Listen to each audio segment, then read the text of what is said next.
Olá.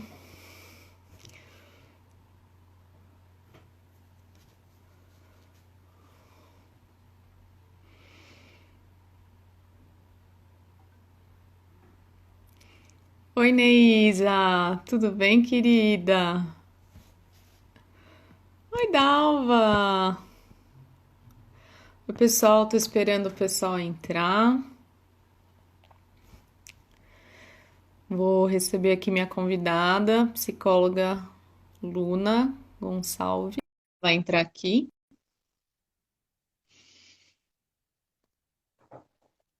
Luna tá entrando. Vamos aguardar. Oi, Luna. Olá, Tudo bem, querida? tudo bem, Yara? Boa noite todo mundo que está entrando. Boa noite. Então, pessoal, vamos esperar um pouquinho as pessoas entrarem. Vamos sim. É, então, Olha a Cris! A Cris entrou, Bruna Panzarini, pessoal que estudou comigo, estudou na PUC, estudou lá na época do Fundamental, lá em São Roque. Eu Adri, morei em tudo São bem, Roque muito Adri? tempo, Yara. Com certeza. Para quem não sabe, eu e a Luna a gente fez faculdade de psicologia lá na PUC. A gente, na verdade, não estudou na mesma classe, né? E, e na verdade a história é que a gente se encontrou sem querer lá na faculdade de saúde pública, que foi quando a gente se reencontrou, né? Tava lá fazendo uma matéria sobre saúde do trabalhador. Encontrei a Luna lá estudando. Não sei se você lembra. Nossa, faz tempo, né? Faz Faz tempo. tempo, É, faz a tempo. vida é assim, né? A vida faz a gente se encontrar durante um período, depois cada um segue um lado, faz a sua história, faz a sua seu trajeto que tem que fazer, depois a gente se reencontra de novo. Com certeza. E aí, gente? Bom, queria falar um pouquinho que essa é a minha primeira live, minha estreia aí no Instagram. Então, pedir paciência para vocês. Agradeço a Luna de ter vindo aqui me ajudar nessa nova jornada. É, Eu te agradeço pela oportunidade. bom, e queria explicar um pouquinho, né, a minha vontade desse canal, né, do Instagram, é poder falar um pouquinho do meu trabalho, sobre saúde mental e trabalho, né, que é uma coisa que eu venho estudando aí já faz um tempinho, né. Eu trabalhei aí quase 8 anos numa prefeitura fazendo atendimento a funcionários, né, e foi aí que eu fui buscar esse caminho, voltei lá na minha formação da PUC, fui procurar a Paparelli, não sei se você lembra, você teve aula com ela, e aí fui enveredando aí, tô fazendo mestrado lá na social, lá na psicologia agora com a Leni, e aí, enfim, nos reencontramos. Aí minha ideia é poder falar um pouquinho sobre isso no Instagram, e de vez em quando convidar algumas pessoas para bater um papo sobre isso.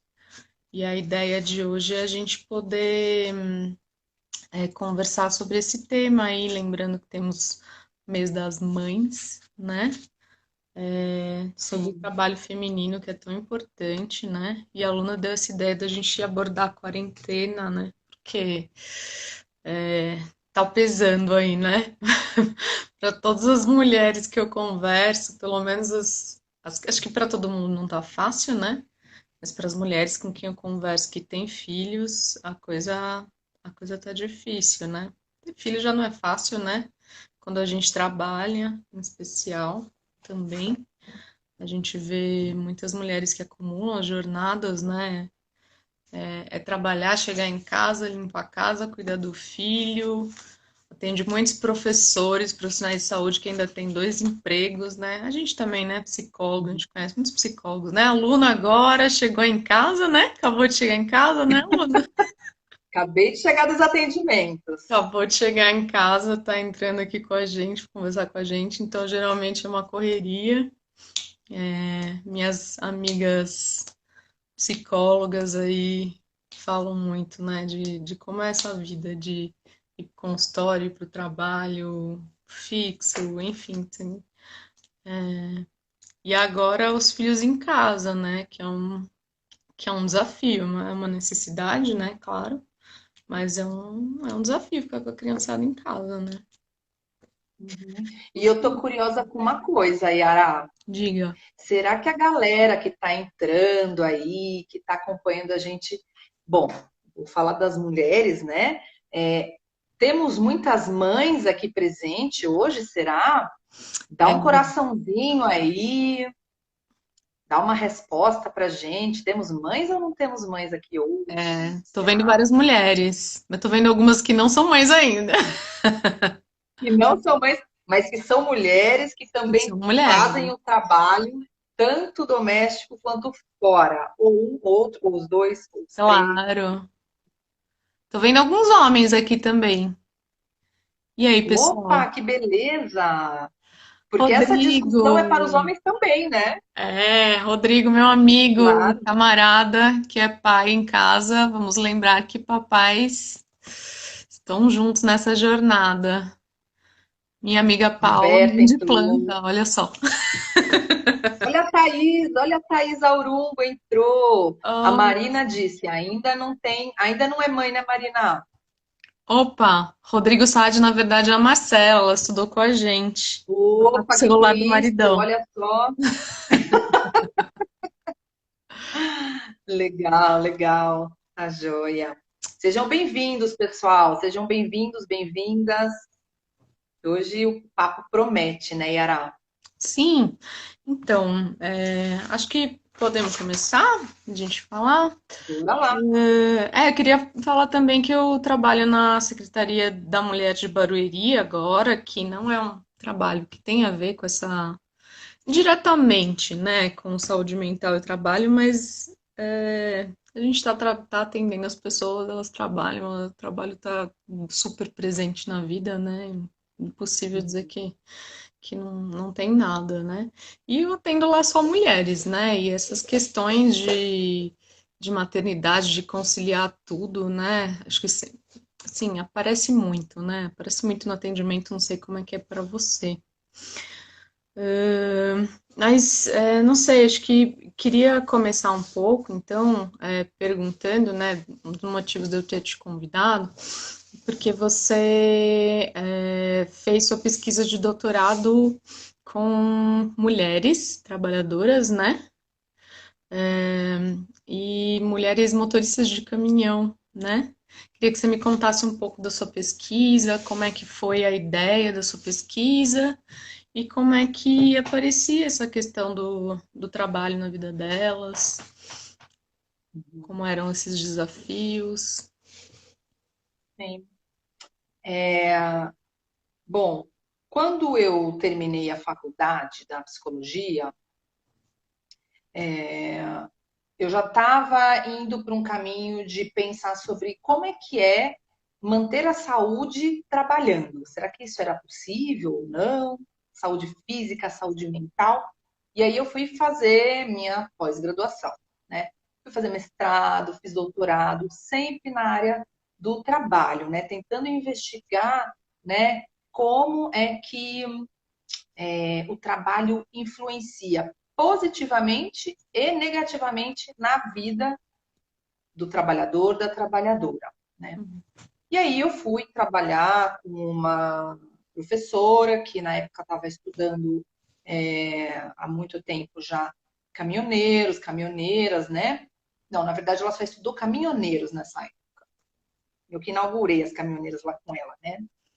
E aí fui estudando até que chegou no ponto do doutorado que, enfim, o trabalho de motoristas de caminhão, né, representa mais de 60%, né, mais de 60% do transporte de cargas, né? Ou seja, o Brasil, está muito claro para todos nós, que o Brasil depende do trabalho de motoristas de caminhão para a gente ter o que comer, né? Para a gente poder comprar o nosso álcool em gel quando aparece, né? Enfim, para a gente sobreviver, a gente depende aí um tipo de transporte exclusivo feito pelo caminhão. E aí, né, estudando essa galera, eu fui vendo que é um trabalho majoritariamente masculino. E eu ficava me perguntando, mas cadê? Será que tem mulher, né, nessa área? Será que não tem? Até que um dia eu fui a convite, né, na verdade, de uma transportadora muito grande no Brasil, né, que contrata mulheres motoristas de caminhão. E ali eu comecei a pipocar várias perguntas na minha cabeça. Falei, opa, então quer dizer que tem mulher na área, né? Então, quem são essas mulheres, né? Como é que é esse trabalho para elas? Nós estamos falando de uma mesma atividade, né? Porém, será que o fator gênero interfere na vida, no trabalho, na execução daquela atividade? Como que interfere na saúde mental e na saúde física das mulheres? Será que tem diferença ou não? Né? Essas foram algumas das minhas questões. Então, fiquei 4 anos debruçada 100%, 200%, estudando como é que era o trabalho de mulheres em uma atividade extremamente masculina. Ouvi motoristas homens e ouvi, claro, as mulheres. Trabalhei sempre com grupos, né? Também fiz algumas entrevistas individuais, mas basicamente eram grupos nessa transportadora. E então eu conversei com mulheres caminhoneiras, assim, mulheres que dirigiam em rota curta, curta que eu digo é São Paulo, dentro de São Paulo, né? Ou rotas mais distantes, né? Sul, Nordeste, Norte, né? Motoristas mulheres que eram contratadas CLT pela transportadora e outras mulheres autônomas, ou seja, aquelas que vão no terminal de carga, ver qual é o melhor frete, qual compensa mais, e se joga nessa estradona aí de meu Deus, né? Então, conversei com vários tipos de mulheres caminhoneiras. E aí, eu fui identificando o seguinte, né, no final desse estudo, que como era difícil fazer esta atividade somente pelo fato de ser mulher. Isso era um dos principais dados que apareceram assim de resultados nessa minha tese de doutorado, né? Então, assim, elas tinham que provar 1000 vezes mais a sua competência, né? A sua habilidade de fazer um bom trabalho, né? Somente pelo fato de serem mulheres, né? O perfil das mulheres que eu estudei, elas tinham maior escolaridade comparado aos homens que eu estudei, né? Elas estudavam mais tempo, né? Elas eram chefes de família, né? Porém, ganhavam menos que os homens, executando praticamente a mesma atividade, indo para as mesmas rotas, tá? E ganhavam menos. Isso porque nesta empresa que eu estudei, né, o fato de se contratar mulheres para dirigir caminhão funcionava muito bem como um marketing, né? Porque chama atenção, não chama atenção? E aí eu fui vendo, mas quais será, quais serão as condições de trabalho para ela, né? E aí eu fui percebendo que assim era, era, funcionava muito como uma propaganda para a empresa contratar mulheres e realmente eles têm esse diferencial mesmo, tá? Claro, tem esse diferencial. Então assim cuidavam na medida do possível das condições de trabalho das mulheres, porém mulheres e homens. Claro que existe, a gente busca, né, uma igualdade das condições de trabalho, né? A gente quer esse mesmo pé de igualdade, porém as condições são diferentes, né? Não dá para você colocar uma mulher num banheiro de estrada no Brasil, um homem, que, se para o homem que já não tem condição, se para o homem não tem uma infraestrutura, o homem caminhoneiro, você pode imaginar como que é isso para uma mulher. né? Mulher não faz xixi em pé, né, gente? Mulher precisa ali sempre estar bonitinha, né? Tem o tempo também, né? O ciclo menstrual, enfim. Conversei com mulheres negras. Que especificidades elas É, passavam na vida deixa eu cotidiana? pensar aqui se tinham. Ah, Curiosamente, não tinham mulheres negras motoristas de caminhão que eu conversei. Não tinham. quantas pessoas você conversou? Quantos homens, quantas mulheres, você lembra? Deixa eu lembrar. Faz Nossa, eu acho tempo, que eu né? Desculpa. conversei. Oi? Faz um tempinho já, né? Faz um tempinho. Olha, eu conversei com todas as mulheres motoristas daquela empresa, todas. Tinham ali, acho, acredito, umas 20, 25, 30 no máximo. Se tinha 30 era muito, tá? E aí eu conversei com mais umas 5, 6 mulheres que não trabalhavam nessa empresa, que eram autônomas, ou seja, eu fui para uma festa de caminhoneiro, que eu encontrei com elas lá e fui entrevistar elas lá, né? Então, assim, claro que comparação nesse tipo de atividade, a presença feminina ainda é menor, né? Mas você pode pensar, por que, que a presença feminina ainda é menor nesse tipo de atividade? Será que exige algo tão complicado assim, né? Não, é que na verdade é uma questão de gênero, de desigualdade de gênero mesmo, né? As mulheres, elas buscavam esse tipo de trabalho lá na empresa, elas me justificaram por que se tornar caminhoneiras, porque já tinham passado por outros empregos, né? E tinham sido mandadas embora, inclusive por licença maternidade, quando retornaram da licença maternidade, tá? Que isso é muito comum entre nós mulheres, a mulher engravida e quando volta para a sua atividade. E, infelizmente, muitas empresas ainda, né, acabam demitindo essas mulheres quando elas retornam à sua atividade, né? E aí elas procuraram, né, essa atividade por questões também um pouco parecidas com os homens, eu reparei. Aquela imagem, aquela ideia de que trabalhar na estrada te traz liberdade, né? Você não está num ambiente de trabalho, num posto de trabalho fixo, você está sempre se movimentando, está conhecendo gente, conhecendo lugares diferentes. Esse tipo de discurso foi bem parecido com os homens, né? Porém, as mulheres precisavam ganhar mais, né? Então, nos trabalhos anteriores que elas ficaram, elas ganhavam menos. E nesta atividade, elas poderiam ganhar um pouco mais em comparação com as atividades que elas realizavam anteriormente à atividade de motoristas de caminhão, né, na área do E por que, transporte. Luna? Por conta do horário, de trabalho, alguma coisa assim? Não? Existe a possibilidade para elas também nessa questão do horário de conciliar um pouco mais a questão com a vida familiar. Uhum. Um pouco mais.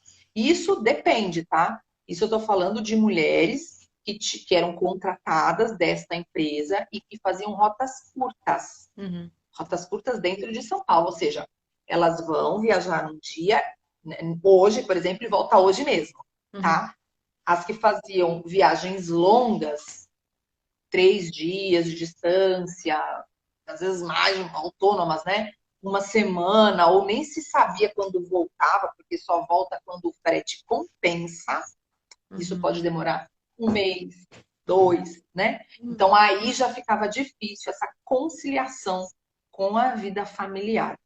Um outro ponto que eu identifiquei, Yara, na questão da saúde física, e tudo é físico e mental também, né? Mas é que as mulheres, isso eu identifiquei também num dos raros estudos com caminhoneiras pelo mundo, que eu encontrei apenas alguns estudos nos Estados Unidos na época, tá?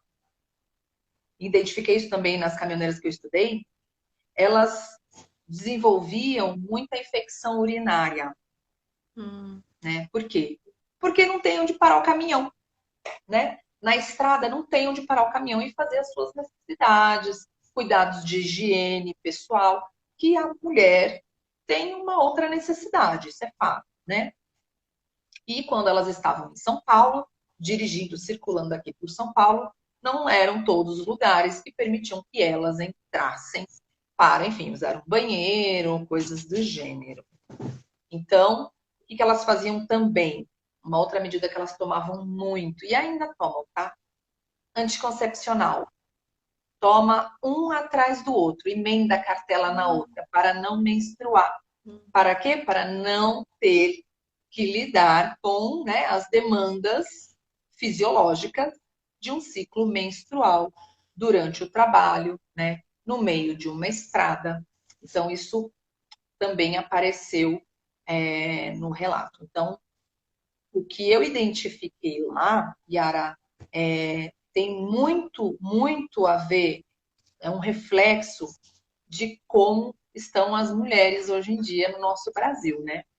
As mulheres, elas, em comparação com os homens, têm um nível de escolaridade muito mais alto, né?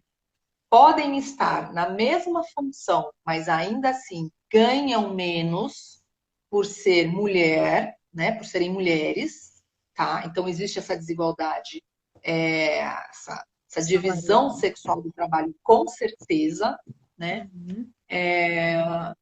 E estudam mais, ganham menos, passam por situações de humilhação, né? As mulheres que eu trabalhei, né, as caminhoneiras, todas falaram que passavam por chacota, tinham que se brutalizar. O comportamento social delas no trabalho teve que mudar.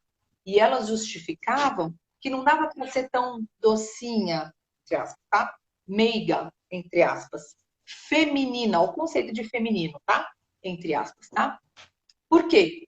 Porque os homens vinham com grosserias, né? Ou vinham com falas de segundas intenções, né? Sempre com um contexto de sexualizar aquela trabalhadora, né? Ou de excluir ela mesma, assim, na cara dura, né? Então elas precisavam, elas falaram isso, tá? Muitas delas se brutalizaram no comportamento. Então, quando um motorista, homem, vinha com uma fala meio atravessada, elas já vinham com 5 atravessadas como uma defesa, né? E curioso que eu encontrei alguns tipos dos estereótipos, né? Muita gente, né, de modo geral, faz um estereótipo da mulher motorista de caminhão, que imagina ela assim, brutalizada, meio masculinizada, né? Ou também, né, com a orientação sexual, né, homossexual, né? E o que eu identifiquei ali, é claro, gente, é claro que existe, né, a mulher que tem orientação sexual, né, ela é homossexual, tem bissexual, tem heterossexual, como em qualquer outra atividade. Assim como Uhum. também encontrei motoristas de caminhão homens também, né? Heterossexual, bissexual, né? Mas reprimem, né? Eles seguram e contam somente numa entrevista individual. Né? Isso no grupo não apareceu, né? Isso somente Uhum. apareceu para mim na entrevista individual, né? Sim. Então, quer dizer, essas mulheres, ou elas eram fisicamente, né? Ou elas precisavam se blindar, né? Num estereótipo mais masculino, que não necessariamente queria dizer que elas eram homossexuais, tá? Mas era uma estratégia de defesa para sobreviver no trabalho, né? Ou as mulheres eram extremamente, no estereótipo, tá? Femininas. Então, pintavam as unhas de rosa, decoravam o caminhão de rosa, sabe assim? Uhum. Né? Traziam bastante, né? Se maquiavam muito, né? Então, ou era muito interessante, porque era bem polarizado, ou era extremamente masculinizado, ou extremamente feminino demais, né? Nesse estereótipo, tá?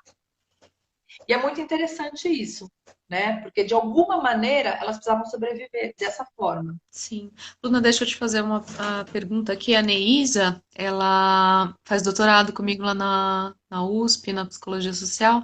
Ela queria saber se a pesquisa pode ser disponibilizada, é, Sim, Ela tem aqui na biblioteca da USP, né? Tô vendo aqui. Você pode falar o título dela? Quer que eu fale?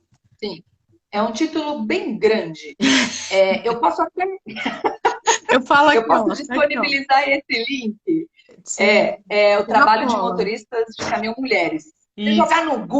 Se você jogar no Google, Luna Gonçalves, motoristas de caminhão, já vai aparecer lá, com Eu achei certeza. assim, Luna Tá? Mas Gonçalves Tese, facinho, mas eu ponho aqui depois no Instagram também. Eu consegue vou pôr o link colocar o aí? nome Legal. da tese aqui para vocês, tá? E uma É, outra pergunta aqui, o Leonardo, que também faz doutorado lá na USP com a gente, ele está perguntando se existiam casos de mútua ajuda entre as trabalhadoras da mesma empresa. Elas tinham alguma relação? As mulheres se conheciam, não? existia muita rivalidade entre elas. Eu percebia isso. Claro que assim existiam as amizades no trabalho, mas também eu percebi muita rivalidade feminina ali entre elas, né? Uhum, Mas, mas entre esta categoria, tá, de caminhoneiros, caminhoneiras, não existe, dificilmente você vai ver uma categoria unida entre motoristas de caminhão, né? É uma categoria bem pulverizada, tá? Bem desunida, né? Isso fala dos próprios motoristas, homens e mulheres. Então, essa rivalidade, né, essa falta de união, solidariedade existe na categoria como um todo. uhum. Interessante, né? E nessa fase agora, você estava falando, né, de que eles são responsáveis acho que por 60%, né, do transporte de carga do Mais de Brasil. 60%. Eles Uhum. estão aí nessa linha de frente agora na quarentena, né? E ao mesmo tempo tem tido algumas manifestações deles também por trabalhar. Não sei como é que tá essa questão aí, mas daí foge um pouquinho do nosso tema. Enfim. É... Mas eles continuam, né? De Sim. qualquer forma, Yara, eles continuam na linha de frente, ainda em desamparo, tá? Uhum. Ainda em desamparo, ainda que com sua profissão regulamentada. No meu mestrado, eu trabalhei esse tema, também fiz com motorista de caminhão, né? E a pesquisa, é, eu vejo que deu uma contribuição importante para essa regulamentação, apressar, acelerar essa regulamentação da jornada deles, Que né? legal. Porém, ainda é uma categoria tão importante para a economia, né? Mas ainda assim sofrendo reflexos na vida do desamparo. É complicado, né? E, bom, vamos continuar aí. Acho que legal que você falou, num geral também, né? Que isso não é algo que acontece só na vida das caminhoneiras, né? A questão da diferença de salário, que mesmo com escolaridade maior, né? Que você falou. Acho que foi uma questão muito interessante que você falou do marketing, né? Achei legal, Uhum. né? Acho muito interessante, porque a gente tem tido, né, essa questão. Acho que a gente, enfim, me veio isso na cabeça agora, né? Como é que é o nome que as empresas falam agora? Da diversidade, né? Da Ah, sim. Tá na diversidade, moda essa né? palavra agora, né? Na moda essa palavra. E as mulheres entram na diversidade, né? Se a gente for pensar aí, 50% da população, mais, sei lá, não sei o número exato, de mulheres, e a gente tem que pensar que tem que incluir mulheres, né, numa empresa, como é que isso é possível, né? É uma coisa Uhum. muito, muito louca isso, enfim, né? E tá, e aí a gente tava, vamos entrar então, né, no tema mais específico, né, a questão da maternidade, que a gente estava conversando, e você atua também no consultório, né? Mas com Uhum. crianças, né? E eu também atendo mulheres, acho que você também atende mulheres no seu outro trabalho, né? E a gente vem vendo essa questão da sobrecarga, né, que a gente estava falando no começo, sobrecarga de jornadas, né, de trabalho, de cuidado com filhos, de agora cuidado com os idosos também, que já tinha, né, mas agora mais, né, porque os idosos não podem sair, os idosos que ajudavam, né, com as crianças, se a gente for pensar, né, quantas Os crianças avós, não deixava com os os avós. avós, né, e eu mesma, né, minha mãe me deixava, tipo, minha avó me pegava na escola, né, quando minha mãe estava trabalhando, e agora as crianças não podem ficar com os avós, então mais uma coisa, né? E aí o cuidado com a casa, a gente sabe, assim, que por mais que o homem e a mulher estejam em casa, às vezes, né, no home office, a gente sabe que, assim, óbvio, tem casais que dividem bem, né? A gente sabe que a maioria não, né? E isso acaba caindo mais sobre a mulher, né? E como é que tem sido essa a sua experiência de agora? O que que você tem visto aí na sua experiência de atendimento, de Uhum. consultório? Como é que tem sido isso para você? Então, na prática clínica, né, que eu já estou há alguns anos também, voltando mais para os atendimentos com crianças, quem atende criança atende família, né? Então, o que que eu tenho visto, assim, o que eu tenho visto agora, na verdade, nessa quarentena, nada mais é que um reflexo do que já acontecia na vida de mulheres, de homens, pais e mães antes do coronavírus aparecer, né? Que é justamente isso que a gente estava falando sobre a desigualdade de gênero, né? Uhum. A má divisão das tarefas domésticas, no caso, fica agora todo mundo, quer dizer, todo mundo não, né? Uma parcela da população pode ficar em casa, a outra não pode, né? Sim. Mas assim, para aquelas pessoas, aquelas famílias que podem ficar em casa na quarentena, a coisa estourou, né? Estourou de um jeito bem forte, assim, essa desigualdade, né? Claro, ninguém é bobo, né? Aqui todo mundo sabe que o Brasil é um dos países super machistas, né? Nós temos essa cultura machista. Então, quando a gente divide o que deve ser feito por homens e o que deve ser feito por mulheres, a coisa fica um pouco complicada, né? Ah, meninos vestem azul, meninas vestem rosa. Meninos brincam de bola, né? Meninas brincam de boneca. E é assim que começa, né, uma construção de uma cultura de desigualdade de gênero. É de pequeno, né? Então, na prática clínica, eu tenho agora essa oportunidade de aprender e contribuir um pouco para as famílias a desconstruir certos conceitos culturais que, inclusive, prejudicam a própria vida deles no dia a dia, né? O que eu vejo na clínica com famílias é assim, mulheres que, se não se separaram, estão à beira do divórcio por uma questão cultural. Porque em casa é assim, tem que cuidar da casa, aí tem que manter a casa em ordem, e aí tem que cuidar dos filhos, e tem que fazer a comida, e tem que cuidar de si própria, porque tem isso, né? Aí a mulher tem que ficar bonita, tem que ser inteligente, tem que estar com o corpo não sei aonde, né? Porque tem que agradar o marido. Não é assim? Não é isso que a cultura nos ensina ou nos tem ensinado há tanto tempo, né?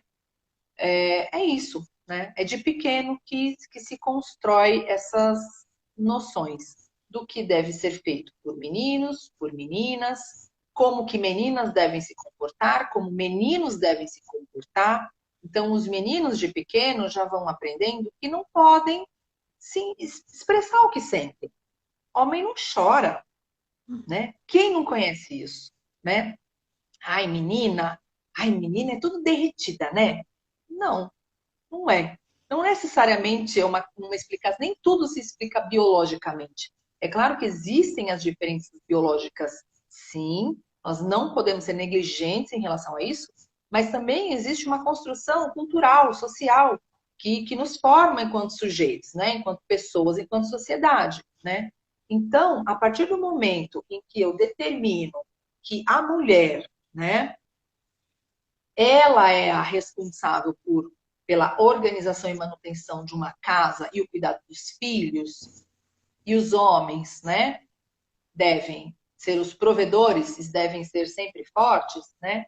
Eu vou criando um abismo, né? Eu vou criando um abismo, uma separação entre essas duas pessoas, né? De diferentes gêneros, que fica difícil delas se comunicarem depois. E só vão entrar em conflitos, né?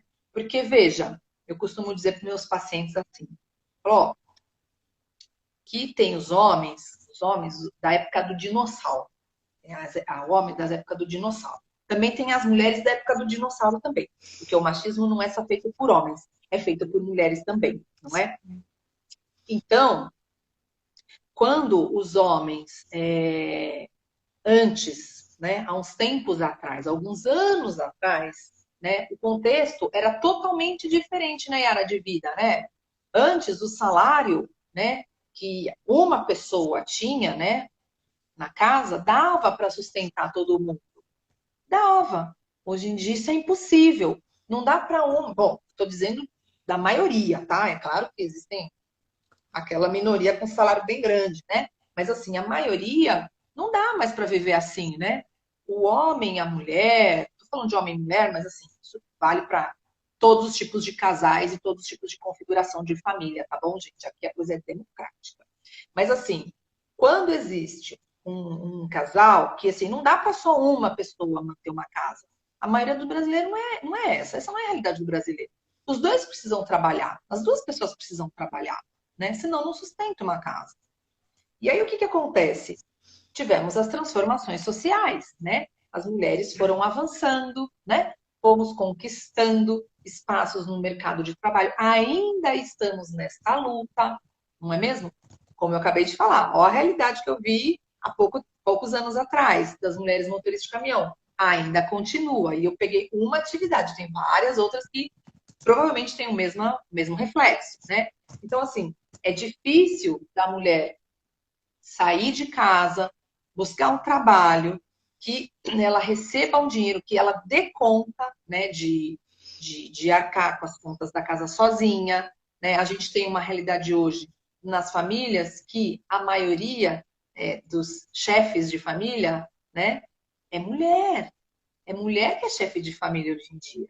Você vai na periferia, mulher é que é chefe de família. É o dinheiro de uma renda só, é daquela mulher, né, com várias crianças para cuidar, né, com vários boletos para pagar, e ganhando pouco, né? Então, o problema todo acontece assim. Eu defino o que é de homem, o que é de mulher, o que é de mulher não pode ser feito por homem, o que é de homem não pode ser feito por mulher. Então, quando você chega num contexto de quarentena, como a gente está agora, estoura, né? Porque as mulheres estão se sentindo cada vez mais sobrecarregadas, e isso é um dado que eu trago da clínica, da prática clínica. As mulheres estão quase que pedindo divórcio, ainda mais agora, né? Por quê? Porque elas têm que dar conta de tudo. Tem que cuidar da casa, cuidar dos filhos. Quando tem que fazer home office, tem que fazer home office também, né? E além de tudo, tem que dar conta de cuidar de toda a ansiedade e o estresse que está sendo de lidar com essa pandemia, que ninguém sabe quando vai acabar, que ninguém sabe, né, como é que as coisas vão ficar. É muita insegurança, né? E ainda tem mais esse fator. Então, tudo isso vem aumentando ainda mais os prejuízos para a saúde mental das mulheres, né? E essas mulheres, quando são mães, a carga aumenta um pouco ou muito mais, né? Com Enquanto certeza. que quando está em casa, aí vamos dizer que tem um homem e uma mulher em casa, tá bom? O que acontece? Na maioria das famílias que eu vejo na minha prática clínica, o homem fica esperando que a mulher resolva as coisas. Quando ele faz alguma coisa, ele está ajudando. Eu corrijo tanto as minhas pacientes mães e corrijo tanto os meus pacientes pais. Falei, gente, não é ajudar. Quando você ajuda, você está subentendido que não é a sua obrigação. E isso eu converso com as famílias, com as crianças, os meus pacientinhos também, independente se é menino, se é menina, né? Gente, se todo mundo mora numa casa, todo mundo tem que contribuir, né? Todo mundo é responsável pelo cuidado da casa. Uma criança de 5 anos, ela vai cuidar, né? Vai ter uma tarefa de acordo com a sua faixa etária, mas ela também precisa ser responsável, precisa aprender que ela precisa também cuidar daquela casa. Assim como o marido, como a esposa, não é? O menino, a menina, né? Tem uma pacientinha minha, ela tem 5 anos, e isso vai ilustrar muito uma coisa. Ela tem 5 anos, tá, gente? Presta bem atenção nisso, 5 anos. Ela mora com o pai e com a mãe.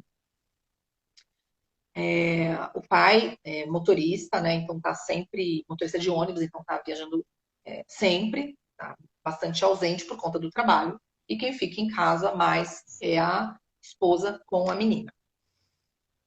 Só que a menina, de 5 anos, eu digo para ela assim, você é uma miniatura feminista já, né? 5 aninhos. Ela vira e fala assim, ela fala pro pai dela. Eu queria que a mamãe casasse com o tio fulano de tal, que é o irmão do pai. Mas por quê? Porque ele lava a louça, ele varre a casa, ele cuida da casa, ele divide todas as atividades da casa com a esposa dele, né? Ela fala o nome, né? Então, olha só, né? Olha só como é que estão as coisas, né? Aí eu viro e eu falo, gente, para uma criança de 5 anos mostrar para você que você precisa participar mais da casa, tudo bem que fica mais tempo fora, tudo bem, mas quando está, você precisa, né, educar essa criança a partir daí, né? Você é o exemplo, o pai, a mãe, né, o cuidador, o responsável, né, pela criança, é o exemplo que a criança tem, né? Se você traz para essa criança, se uma mãe, um pai ensina para um filho menino, ai, que ele não precisa ajudar, tá? Vou usar os termos, tá? Ajudar a lavar a louça, arrumar a casa, pôr a mesa, mas a filha a menina tem essa obrigação, você está educando a sua criança com base numa desigualdade de gênero, né? Eu costumo dizer para os meus pacientinhos, e digo isso na presença dos pais, quando o pacientinho é um menininho, eu falo, olha, vamos nessa quarentena dividir as tarefas domésticas para todos na casa, né? Porque quando você crescer, você precisa ter autonomia. Você não pode ficar dependendo de uma mulher para ficar limpando para você, para ficar cozinhando para você, para ficar lavando tua roupa, não é? Você tem que saber fazer isso, né? Entende? Então é de pequeno que a gente tem que contribuir para mudar a mentalidade, para a gente avançar na discussão e na prática de igualdade de gênero. É dentro de casa. É isso que eu tenho percebido. Falei demais, né? Não, imagina, foi ótimo. Não, eu acho que é interessante isso, né? Porque acho que você abordou várias coisas, né? Porque às vezes a gente acaba focando a desigualdade de gênero também nessa relação homem-mulher ou casal, né? Qualquer tipo de configuração de casal. E a gente esquece dos filhos, né? Porque eu atendi já muitas mulheres, mães de adolescentes ou filhos já adultos, né? Que ainda moram com elas.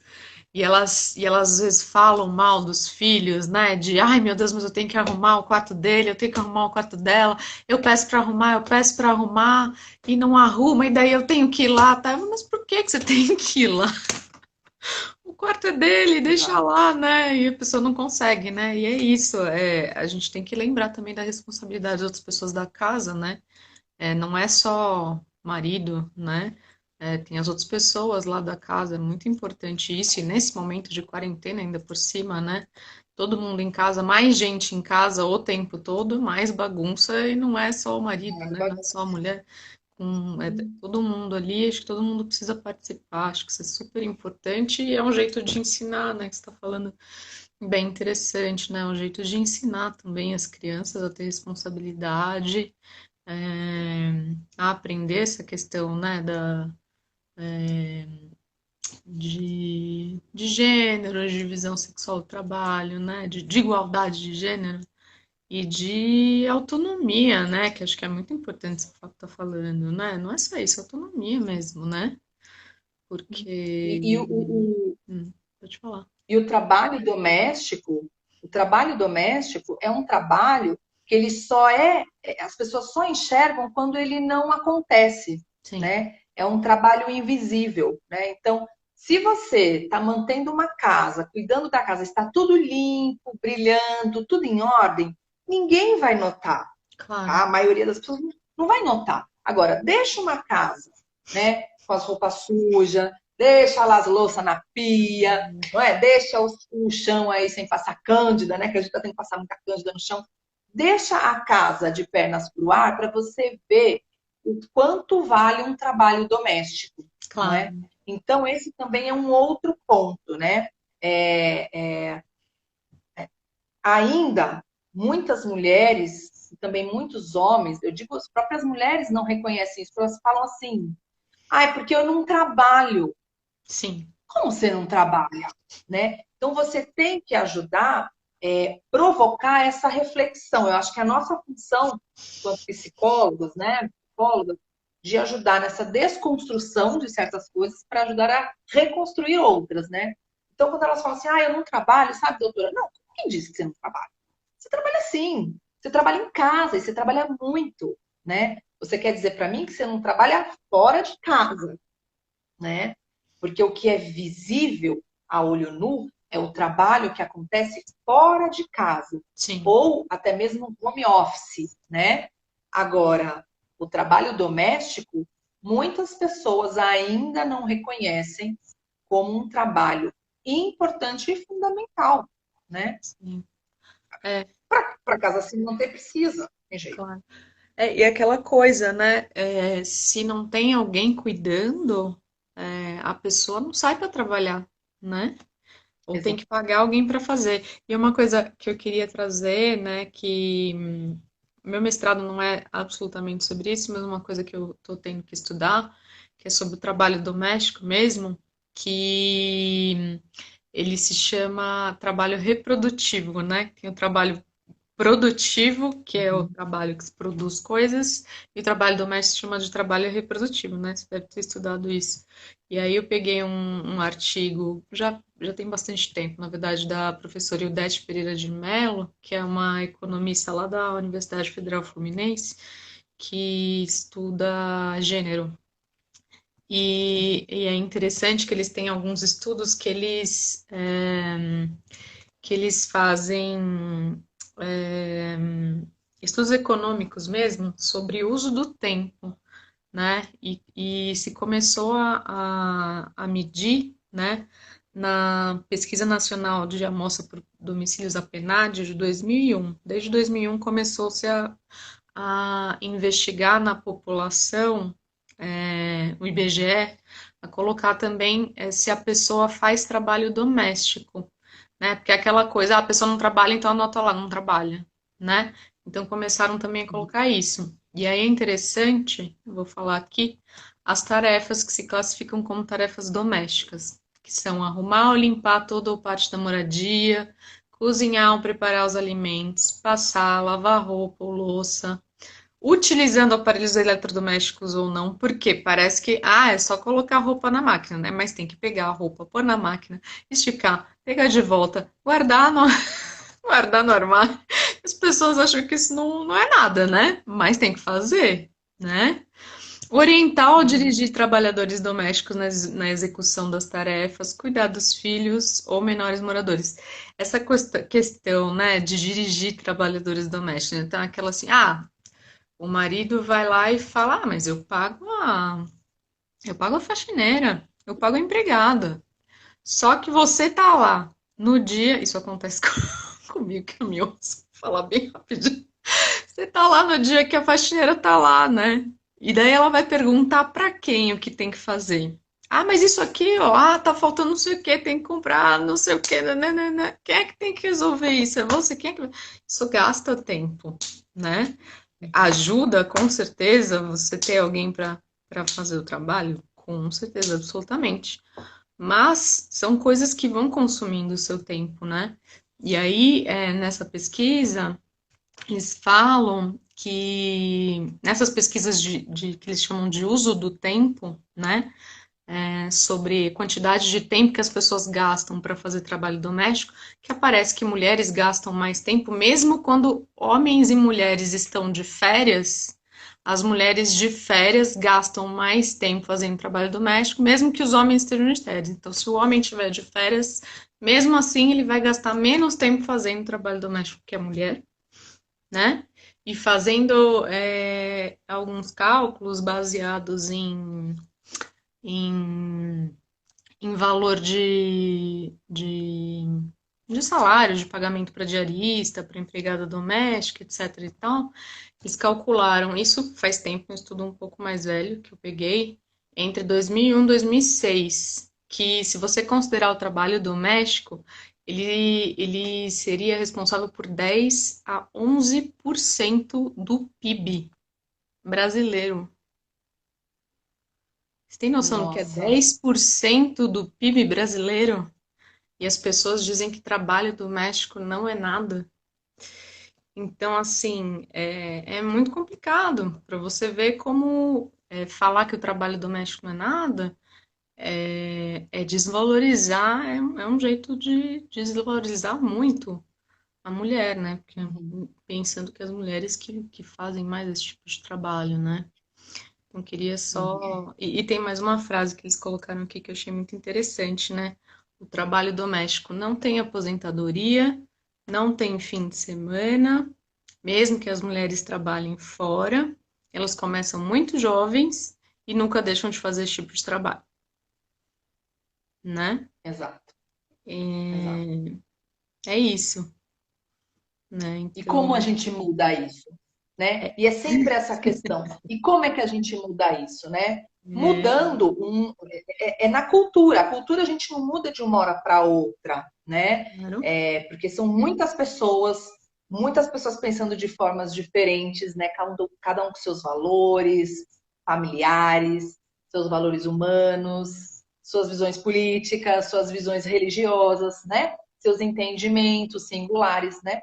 Mas como é que a gente muda uma cultura, né? No meu ponto de vista, é na educação, né? É a gente transformar por meio da educação. E a educação que eu digo não é só a educação, a escolarização lá nas instituições educacionais. É numa grande instituição educacional chamada família, né? É dentro de casa que a gente tem que ter o exemplo prático de que, gente, desde pequeno, né? Eu volto nessa tecla, tá?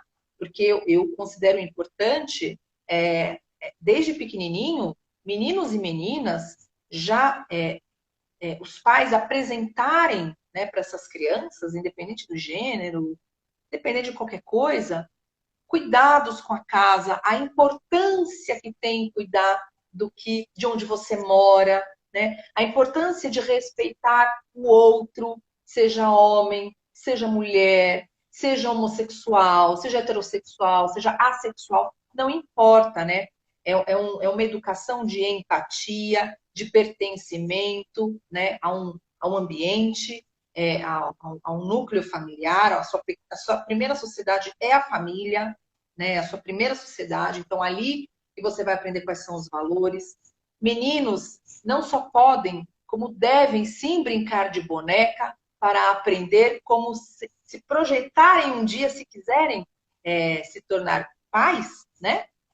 Como cuidar do outro, como cuidar de uma criança, né? Para não se tornar futuramente um pai ausente e não ser só aquele pai que entra com dinheiro, entra com brinquedo, entra com como é que é? iPod, iPad, aí sei lá o que, ai de um monte de coisa, né? Entende? Então, assim, entra com vários recursos materiais para tentar suprir uma ausência que nunca será suprida, né? Entende? Então você tem que estar próximo nessa educação com a criança para dar exemplo para ela.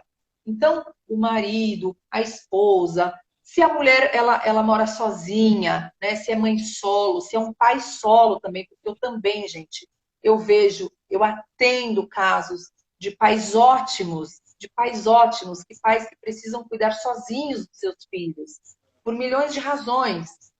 A esposa faleceu, a mulher foi embora. Então, são milhões de razões diferentes, mas pais que também são ótimos. Existem pais bons, Claro. existem homens, né, presentes, existem homens que respeitam as mulheres, que dividem, que entenderam que precisam dividir o cuidado da casa, né? Existem esses tipos de homens também. Existem os homens, Yara, que estão aprendendo que eles também não precisam ser fortes o tempo todo, que eles têm sentimentos, que eles podem chorar, que eles não vão ser menos viris por conta disso, né? Eles não precisam ser machos, eles precisam ser homens. Essa é a diferença. O homem sente dor, o homem precisa cuidar da sua saúde física, mental, né? Precisa fazer o exame de próstata, sim. Ele não muda a orientação sexual dele por conta disso, né? Entende? A sua hombridade não precisa ser questionada por ele sentir, por ele expressar o que ele está, se está se emocionando, né? Entende? Ele não precisa tomar todo o bar para mostrar como ele está na sofrência, né? Sim. Entende? Ele pode sofrer também e procurar um psicólogo, né? Pode compartilhar isso com um amigo sem ser humilhado, sem sofrer chacota. Ele pode cuidar da casa junto com a esposa, cuidar dos filhos de uma forma brilhante, sem ser alvo de humilhação, né? De constrangimento social por outras mulheres, tampouco por outros homens do grupo, né? Entende? E as mulheres também precisam, nós mulheres, precisamos aceitar o fato e entender que nós não precisamos ser Mulher Maravilha. A gente não precisa ser Mulher Maravilha. Gente, mulherada, tira essa capa de escravo, né? Vocês vão ficar escravas disso. Todos somos, homens e mulheres, somos humanos, somos imperfeitos por natureza, não vamos dar conta de tudo, não temos como controlar tudo, né? Não temos como querer mudar o comportamento do outro, que não está na hora de mudar, né? Então, o que a gente pode fazer é começar pela gente, é mudar o nosso comportamento, ver como é que o que eu estou sentindo, como eu estou lidando com o que eu estou sentindo, e reflete num comportamento social meu que pode ser bom ou pode ser ruim para mim, para as pessoas com quem eu me relaciono, para minha família, né? E dentro de casa, a gente ensina as crianças. Menino brinca com boneca, menina pode chutar bola sim, pode brincar de futebol, ela não é menininho por causa disso, pelo contrário, criança é criança. Uma vez numa palestra que eu fiz, falando Bruna, sobre... deixa eu só te falar uma coisa Desculpa. rapidinho. Eu acho que o Já... Instagram vai derrubar a gente. Meu Deus, Então, falei para você que eles estão... não, só vou avisar para as pessoas que quando isso acontecer, eu vou logar de novo, tá? Só para a gente responder as perguntas das pessoas, tá bom? Então, só para avisar. Desculpa, gente, eu falo demais. Não, imagina. Meu Deus. Queria só falar que a Camila aqui, que foi colega da gente de faculdade também, falou que o filho dela, que ela ficou feliz com a sua fala, que o filho dela de 5 anos, ele ajuda, ele cozinha com ela, ajuda a limpar a casa. A Ajuda não, Neísa, divide. isso, que a Neísa que está falando que é importante lembrar que a cultura se constrói a partir das nossas ações cotidianas e que ainda com posicionamento crítico estamos sujeitos a emitir comportamentos permeados por essa cultura hierarquizada. Então, o exercício de autoconhecimento e criticidade tem que ser constante. E, e a Neísa tinha falado lá atrás também, o Leonardo tinham perguntado, desculpa te interromper, só para a gente não perder, mas era lá atrás mesmo, Claro. quando você estava falando da sua pesquisa sobre motoristas de caminhão, mulheres, né, para quem entrou depois, que se a cultura da empresa de gestão, ela proporcionava uma rivalidade entre mulheres e homens também, caminhoneiros. Então tem essa pergunta aí. Não sei se é melhor eu encerrar ou esperar ele. Vou esperar o Quanto Instagram tempo a gente tem? da gente. Olha, eu entrei às 7, daqui deu 8. Então eu acho que ele Em breve vai vai. encerrar. O Dimas está falando aqui, Gente, construção de autonomia é essencial para todos os seres humanos. Dimas trabalha comigo na Secretaria da Mulher. É, tá o autonomia. timer aqui. E Dimas fala bastante Autonomia não dessa tem questão. gênero, pessoal. Exato. Dimas trabalha comigo, ele faz muitas palestras sobre questão de igualdade de gênero também, isso é super importante.